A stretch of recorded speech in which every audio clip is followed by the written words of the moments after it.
Welcome back to Talking Business. Now, the tech revolution that is generative artificial intelligence promises to open up a raft of new possibilities to transform our lives.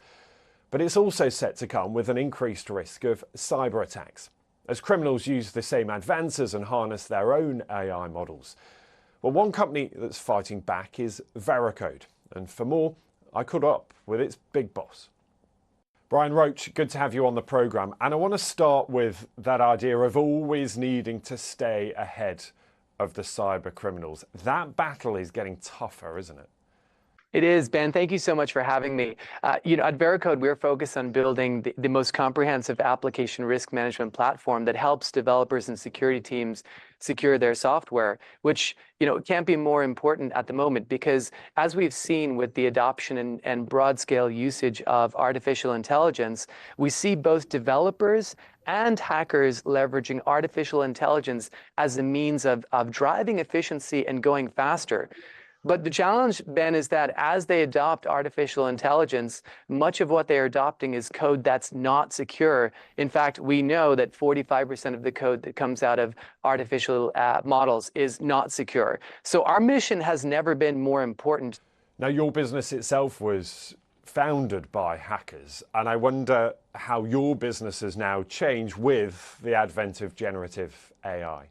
It is. So 10 years ago, developers started to use what we call open source software. And a simple way to think about open source software is software that is available on the internet that acts as an accelerator, that if a developer includes it in their application, they can build applications easier and faster. Well, with the advent or the adoption of artificial intelligence, that now takes that speed benefit and quadruples it. So what you're seeing is developers are leveraging both open source and artificial intelligence and including that vulnerable code in their applications. So Ben, our job has never been more important, and we've never been busier trying to keep up with the vulnerabilities and enable developers to be secure at design time so that they design their applications with security in mind. Now, there's a difference, isn't there? Hardware hacking and software hacking, and we've seen the number of software hacks grow significantly. And that poses a different set of challenges, doesn't it? It does. We used to live in simpler times. And when you talk about data hacking, we used to live in times when everything ran in a data center. And oftentimes a company controlled their own data center, from the machines to the cooling and so on and so forth.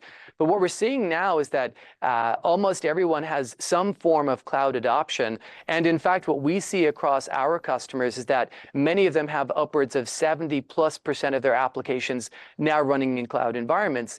And what that does is that extends the attack surface and ultimately the ability for hackers to exploit both the data, to acquire login credentials and be able to access and steal data. So what we see now is over 65% of all of the attacks that happen are happening in cloud infrastructures, and they're not happening in data centers. So we live in much more difficult times where we've got software running across multi-cloud environments, and we're all accessing them from our mobile devices or from our home networks. Are you confident we can ever win this battle? Or is it just a constant game of cat and mouse? I think the way that we keep up and defend against the risk is to put in place automated mechanisms to both watch and safeguard applications as they're running in the cloud, so that you and I know that when we're accessing our bank account, that our data and our money is secure, which is obviously a huge target for hackers.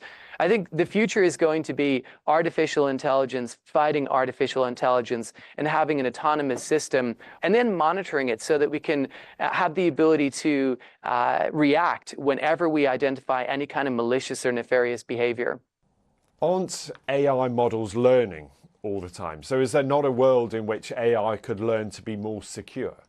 I do believe that in the future we will get to a place where large language models will be smart enough to not produce code that is vulnerable or not secure. I think that the challenge today is that if you ask a large language model two different questions, tell me what secure coding looks like, and then you ask it a second question and you ask it to produce a line of code or a function or a method for you, it won't put those two things together. It's not proactive enough. Largely, the challenge is that large language models are trained on content that's out there on the internet. A lot of those open source libraries we talked about and other code. And of course, that code's not secure. And so what it's doing now is it's essentially putting out or spewing out to developers as they're adopting artificial intelligence code that's not secure. But I do believe that in the next 4 or 5 years, we'll get to a place where the models will be smarter and they'll be able to join the dots between give me a coding suggestion, but give me a secure coding suggestion. Brian Roche, Chief Executive of Veracode, it's good to have you on the show. Thank you. Thank you, Ben. Well, that's it for this week. I hope you enjoyed the show. Don't forget you can keep up with the latest on the global economy on the BBC website or smartphone app. Thanks for watching. We'll see you soon. Bye-bye.